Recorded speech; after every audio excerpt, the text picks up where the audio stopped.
Good day, everyone. Welcome to Chicagoland Stories, the podcast.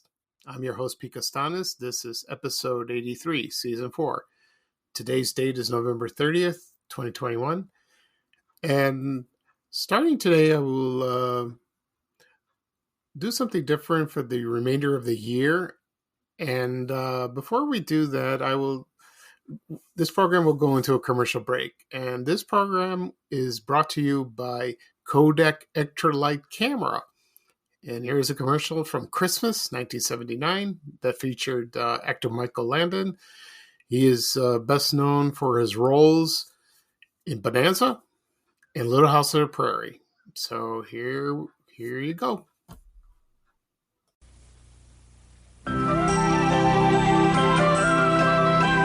This Christmas, we're readier than ever to catch all the action with this brand new Kodak Extra Light camera. The built-in flip-out flash means you're always ready. Ready in a flash to get those sharp, clear pictures you might have missed. Catch all your Christmas fun with a Ready in a Flash Extra Light from those built-in flash people at Kodak. This episode is brought to you by Google Gemini. With the Gemini app, you can talk live and have a real-time conversation with an AI assistant. It's great for all kinds of things, like if you want to practice for an upcoming interview, ask for advice on things to do in a new city, or brainstorm creative ideas. And by the way, this script was actually read by Gemini. Download the Gemini app for iOS and Android today. Must be 18 plus to use Gemini Live. Okay, everyone, I am back. I hope you enjoyed that commercial with Michael Landon with the Kodak cameras. Back then, and even before that, they were very popular items, especially for Christmas. And his Michael Landon's commercials for Kodak, they were well known for, a lot of people liked them because he was starring in his TV show Little House on the Prairie at the time. And that ran, how many years it ran that show? About long time, like not 11 years, almost 10 years. 8 or 9, 10 years. Like that. They did specials of that because he started in a long-running series, Bonanza, and that ran from 1959 to 1973. That's a long time. Whew. Like almost at the end of the 50s and all through the 60s and early 70s. Okay. That reminds me, because when I was in grade school, my mother bought me a camera. It wasn't Kodak. It was called Vivitar. A lot of people remember that. The only thing I remember for Vivitar is the actor Orson Welles did the commercials. He was known for Paul Masson wines, and believe it or not, I still have the camera. And I doubt it'll work because there's no film available to buy it, but it's beautiful. It's beautiful. I might post that on my Facebook page. We'll see. And we'll see about that. Okay. Thank you for joining me. Today's episode, I will discuss two things. Like I said in the beginning of the program, I'm going to do something a little different. I'm doing a sort of a countdown of the most popular posts on my Facebook page, Chicagoland. This will go by months, so I won't do the whole 12 months. Of course, I won't. So I'll split it up in 4 months. So I will do January, February, March, and April of 2021, and I'll discuss each one of them. Also, but first, I'm going to talk about something about Christmas. I will do that for all the way until December 25th. Memories of Christmas. The past previous podcast episodes, 2 of them, I discussed Christmas TV specials and Christmas TV episodes. But today I will talk about my memories of Christmas ornaments that my mother had or still have, decorating the tree. And there's a little story about that. So when I was very little, when I lived in South Shore in the late 60s, South Shore neighborhood in Chicago, that is, there's a picture of me. I posted on my profile on Facebook there when I'm about maybe 1 year old, and it's my parents' first Christmas tree, and we lived on Kingston Avenue. And my mom bought the ornaments. From what I remember, I'm not sure, probably across the street. Well, not across the street. It was on 75th Street, and there was a Walgreens there. And there was a Woolworths on 79th and Colfax. And I'm trying to think what other. And there was a five and dime store called Scott's. Yeah, or Scott, or yeah, it was called Scott. And so over the years, my mom collected or bought ornaments throughout the years. Then we moved to Roseland in 1969, and then she bought more, probably at Gately's People's Store or Kresge's that was next door to that, or a couple doors down of People's Store. And of course, over time, she bought them at Woolworths. You could, and then and stores that carried ornaments were Zare, Community, Turnstile, Venture, and some were beautiful. But you know what? The ornaments were fragile. So when you drop one, they're gone. So plastics came later. They really did. I'm not sure exactly. And my mother had different kinds of them. There were different colors, different designs. They were beautiful. But the funny thing is, over time, we started losing them. And then she bought plastic ones. Some were very pretty. But when we moved to Ashburn neighborhood in 1974. We brought the Christmas tree, of course. We've had that Christmas tree. It's an artificial one, and then over the years we bought others. In 1975, we had a big flood in our neighborhood. Oh, a big one, massive one. It was horrible. I have pictures of that. And the Christmas decorations were in the basement, and the flood ruined them. And my mom was devastated. She was very sad because she had to throw them away, and that's why I didn't see any more of those. Every Christmas, I look forward to seeing those beautiful ornaments on the trees. On the tree, that is, so I'm sorry, on the Christmas tree. But, now, I decorate every year. I help my mom out, and then we still have the ornament. There's only about maybe one or two of the originals from the 60s. We still have those, and they're fragile. So thank goodness we salvaged those. But, over the years, and somebody mentioned that I would discuss the Christmas tree at Marshall Fields, which is now Macy's. And I will do that on a future episode. That would be an interesting topic. So thank you for suggesting that. And let's see. So, it broke my heart when the Christmas ornaments were damaged, because of the flood in the basement. Okay. That's all for about Christmas ornaments. Now we go back. Now we're going to discuss what I said before. It'll be my most popular posts on Vanish Chicagoland, the Facebook page. I will do, it'll be 4 parts. I know I'm repeating myself. So it'll be January, February, March, and April. So we're going to get started. For January's post was Cuddly Dudley. A lot of people in Chicago would remember him very well. And he was the talking puppet or the stuffed animal that was provided by the Chicago Tribune. If you subscribe to them, you will receive it. And I won't go into more detail. I won't go into detail of that because, one, I wrote a story about the Cuddly Dudley in January on my blog, Vanish Chicagoland blog, but I did not do a podcast episode because I started my podcast episode in March 24th. So that was 2 months later. But I will do a podcast episode of Cuddly Dudley, a full-length episode next year, probably in January. I will do that, and that should be a lot of fun. And the post in January for Cuddly Dudley reached 84,600 people. That's a lot. That's the highest. So it's not the highest on my page, but as soon as people saw it, it brings a big smile to them because they either had it or they wish they had it. I wish I had it. I wanted that, but just the memories of watching him on Ray Rayner When Rainer came over to his house, he rang the bell and they spoke. And Cuddly Dudley told jokes and his laugh. Oh, And later on, he appeared on Bozo Circus. So he's still part of our lives. He's a Chicago institution. We love him. Okay. Next up for February. This was a post in February. It was for the Chicago Telephone Exchange List. Now, this means that in the old days, telephone numbers had 2 letters in front of it instead of numbers, which is today. And like, for example, let me try to think.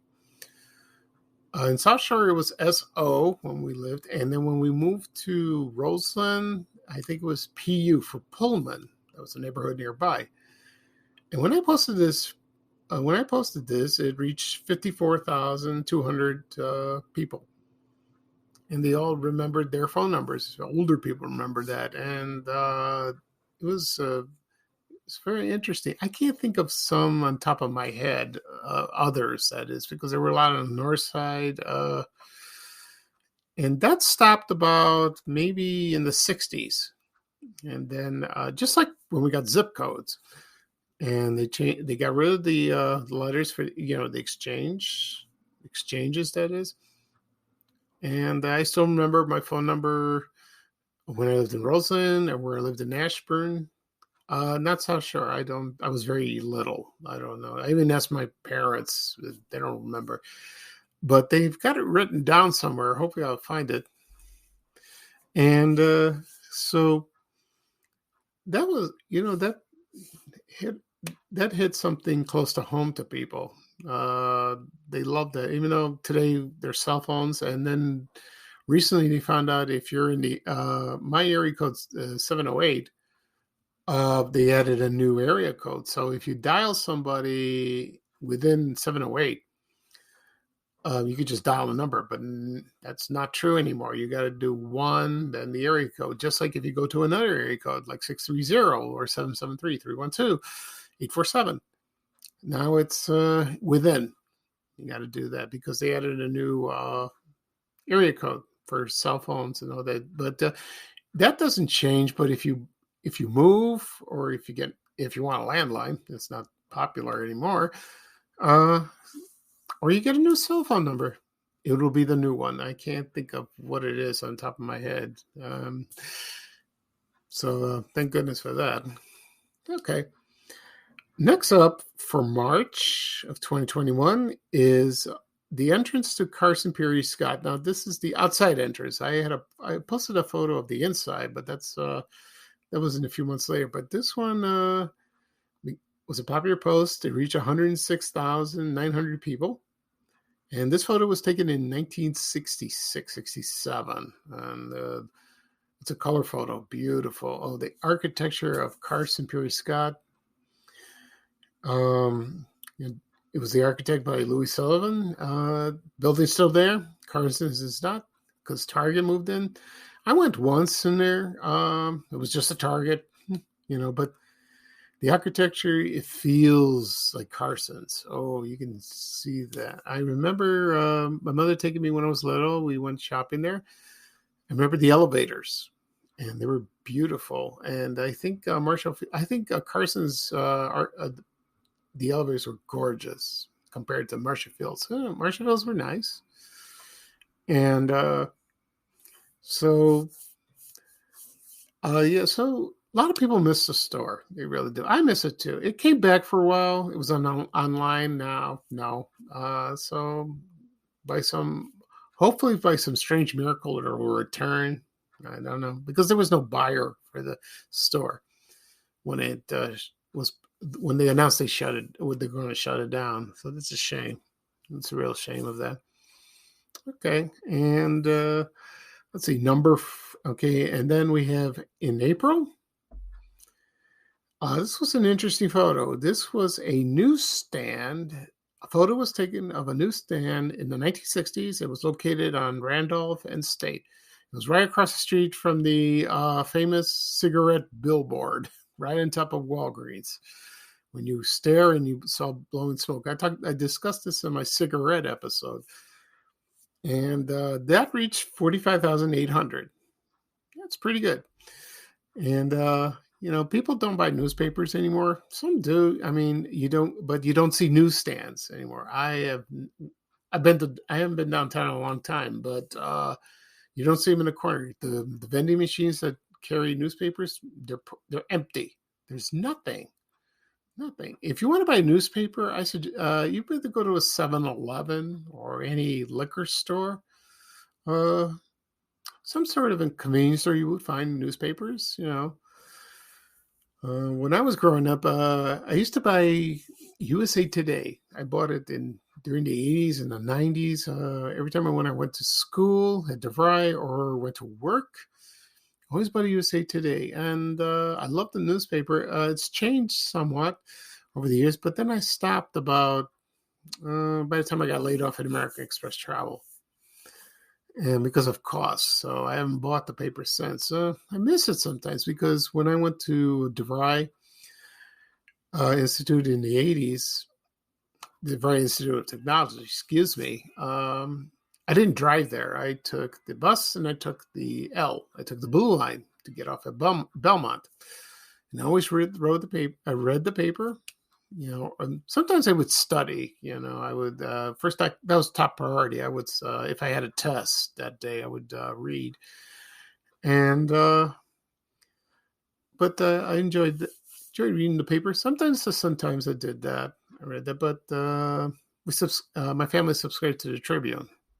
Okay, so that's the first 4 months of 2021. So in future episodes, I would do, for example, May, June, July, August, etc. And towards the end of the year, I will it will be the top posts of 2021. I will discuss each one of them like I did today, and also post photos of it. I do that around New Year's Eve. See which post people really like, because of the engagements of looking at it. Okay, and I have a little more time, so I'll discuss. There's a couple of things I want to mention. Somebody wrote in, I discussed my Christmas TV episodes. I wrote down a list, and I mentioned Kolchak the Night Stalker. And one episode featured a werewolf. It was on a cruise ship, and they celebrated Christmas. Now, it wasn't really a Christmas episode. It only lasted a few minutes, but but it's like Die Hard, the movie. I love the movie, but to me, it's not a Christmas movie. I mean, it's set in Christmas, of course, and but it's not heartwarming. It's it's a shoot 'em up, violent movie. I mean, it's about divorce, and it's kind of, if you think about Christmas, it's kind of depressing, But at the end, there's a happy ending. Thank goodness for that. But it's not a movie I would watch at Christmas time. I would watch it anytime. That's, to me, it's an action picture. That's what it is. Just like Gremlins. It was set in Christmas, but it's about, of course, if you watch the 1984 movie, it's about Gizmo, and the rest of Gremlins multiply and create havoc all over the town, which is a funny movie. Excuse me. It's a funny movie. I love it. I really like the movie. But there are others, but I won't go into details. Maybe someday I'll discuss Christmas movies in a future episode. We'll see. I discuss TV specials and TV episodes. So we'll discuss. And also coming up, I will discuss is the 75th anniversary of It's a Wonderful Life. Now, that'd be an interesting episode to discuss. Excuse me. Talk too much. I'm coughing. So we got a few more things to talk about Christmas down the road. Probably about, I mentioned maybe the Christmas tree in Marshall Fields, or the Christmas decorations, in the windows in the department stores. Gift wrapping, gift boxes, what we eat, even old-fashioned stuff. And so that'll be fun. That'd be fun. We'll see. Maybe commercials, TV commercials. We'll discuss. There's so many. I have a few. I have a lot of episodes in December. Okay, this will be a very short episode today. Thank you for joining me. I'm glad you listened. This is episode 83, season 4 of Van Chicagoland Stories, the podcast. I discussed the most popular posts in 2021. This is part 1, and also Christmas ornaments and my memories of seeing those vintage ornaments hanging on my Christmas tree. Okay. This is Pete Castana signing off, and this is bye-bye for me, and here's bye-bye now from Ray Rayner. Take care, everybody. So long. We have to go. Bye, bye, bye.